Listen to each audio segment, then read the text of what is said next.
and they would say, okay, do you have any questions? And I'd be like, I'm sure I do, but I don't know what they are because my brain is mush. Nap time is precious, sacred time. I was so burnt out by the end of the day and I felt like I hadn't had any time to myself.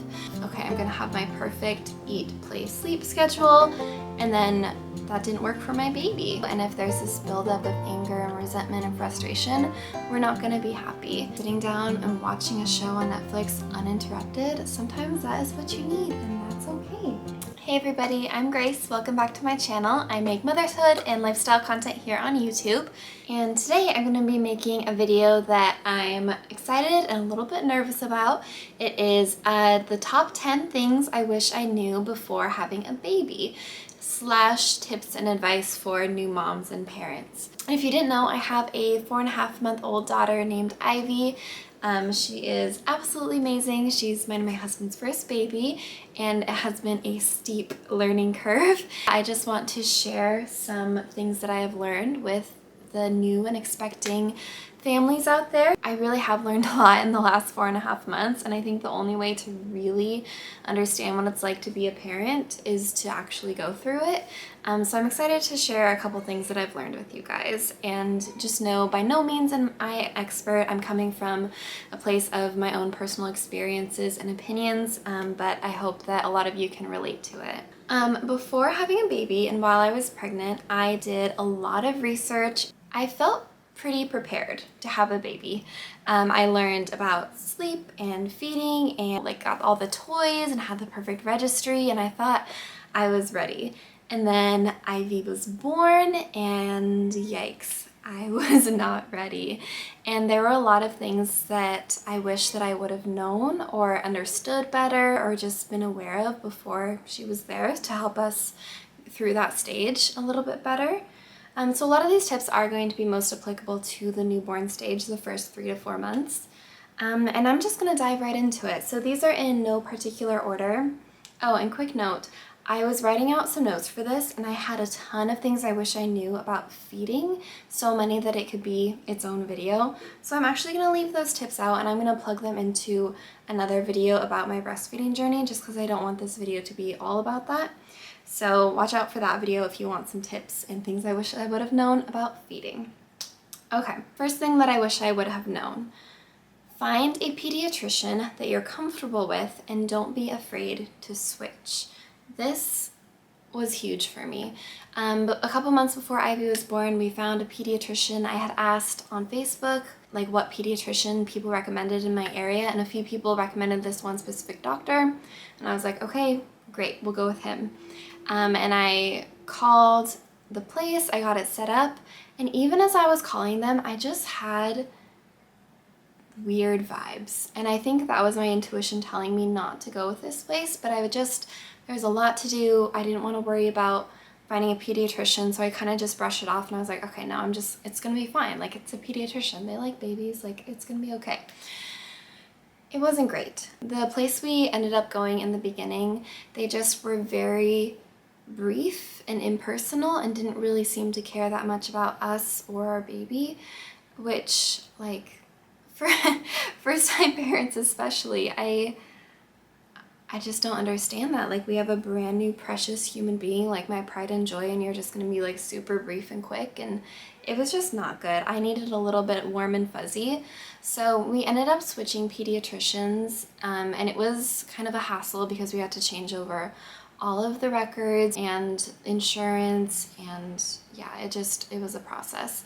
But in the end, I'm really glad that we did it because I ended up finding a pediatrician that I absolutely love and really trust, and is very personable and really takes the time to listen to all my questions and concerns and really genuinely cares about our daughter, which is huge. So my advice to you would be to actually interview pediatricians, call and talk to them on the phone and make sure that you really feel comfortable Grace, with them. you make me more food? Yes. I'll be right back. Okay, sorry. Davis is putting Ivy down in the next room and need me to make some more food. So yeah, my advice to you is find a pediatrician that you trust 100%. And then if you get into it and it's not the right fit, don't be afraid to switch. It's annoying in the short run, but in the long run, it'll really, really pay off. Okay, next thing I wish I had known. From the very beginning, take one full nap as me time. In the beginning, babies nap a whole bunch of times, and I wish that I would have taken one of those naps fully for myself, just to relax, recharge, and do whatever I wanted to do for me. Because what I found myself doing was, as soon as the baby was asleep, I was running around the house and trying to get done all the things that I couldn't do when she was awake. I just found like I was so burnt out by the end of the day, and I felt like I hadn't had any time to myself. So when I started taking one full nap, it's usually her first nap for me, just for myself, it made a huge difference in my mental health and just helped me feel a lot more on top of the things for the rest of the day. Next tip for you is find a community of other moms.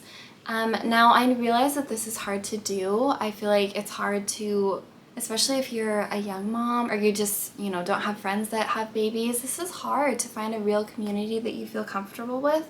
And I would say get creative a little bit. I, in the beginning, was messaging with really acquaintances, people I didn't know very well that were other moms, and I found it super helpful just to hear their experiences.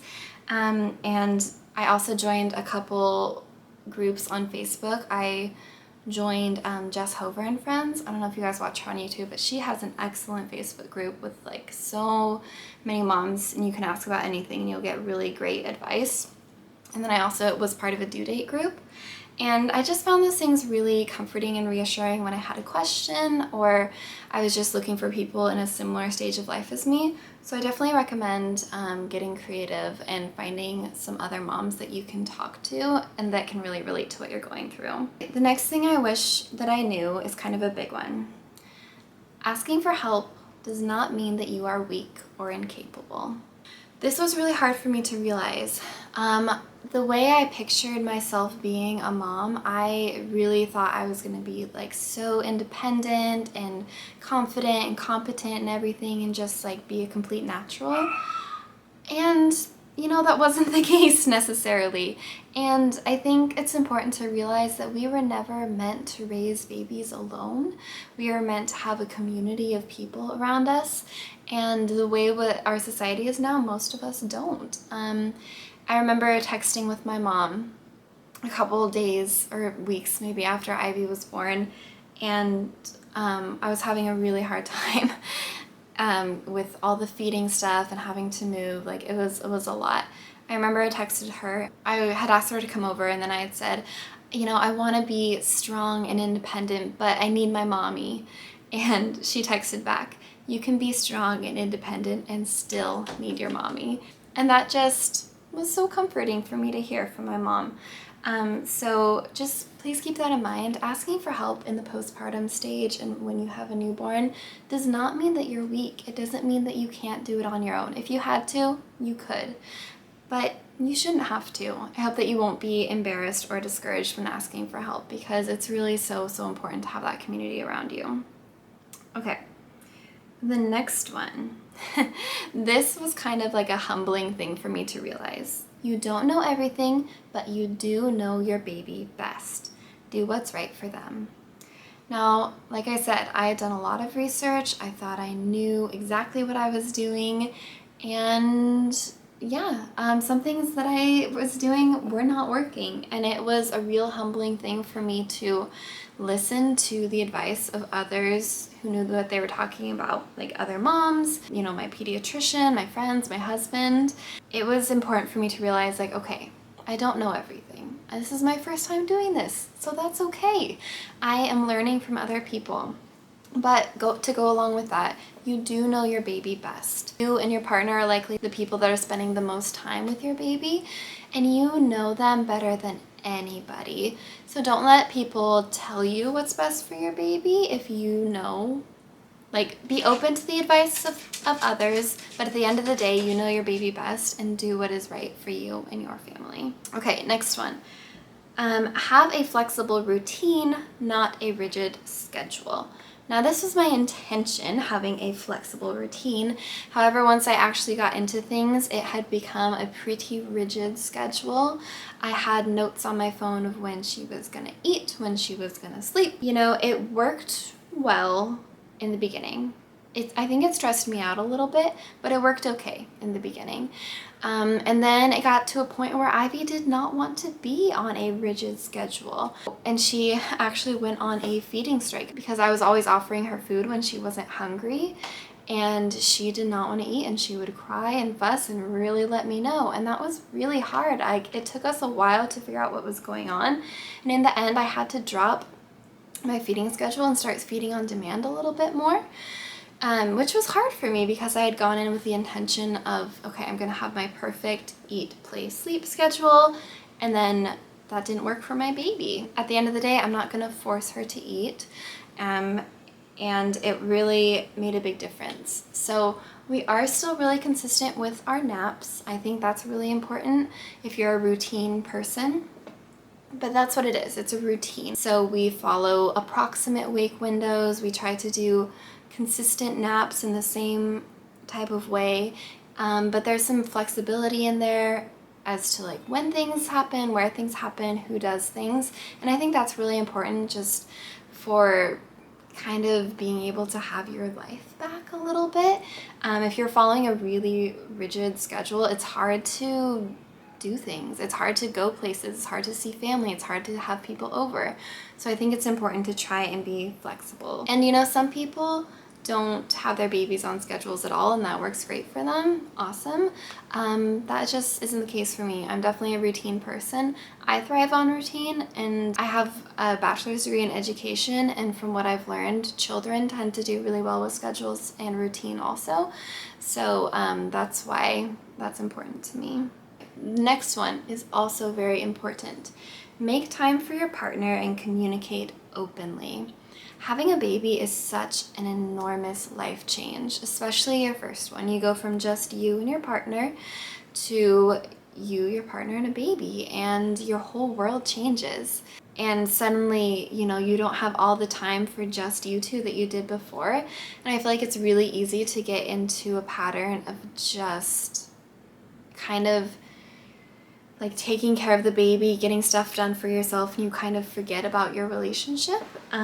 And that can really lead to a buildup of resentment, frustration with your partner. I know it did for Davis and I. Whew. Okay, sorry, I'm sweating. It's like a very, very hot day. I don't want to have the fan on because it's loud. Whew. Okay.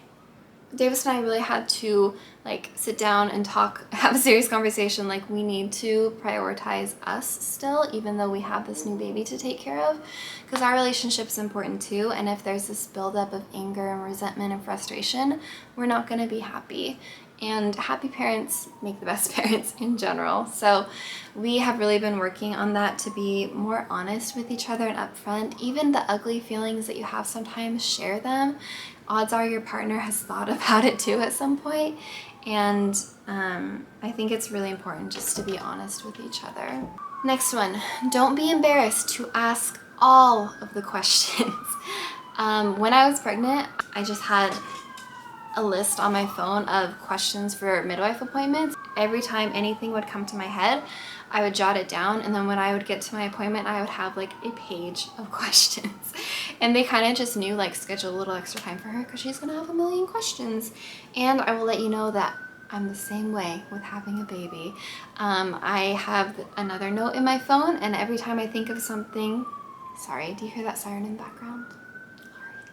Every time I think of a question, something about Ivy I'm wondering, I jot it down, and then I go to her pediatrician appointment and I ask all of them. In the beginning, I forgot to do that because things were just so overwhelming, and they would say, okay, do you have any questions? And I'd be like, I'm sure I do, but I don't know what they are because my brain is mush. Don't be afraid to ask all of the questions, even if your time is running over a little bit with your doctor.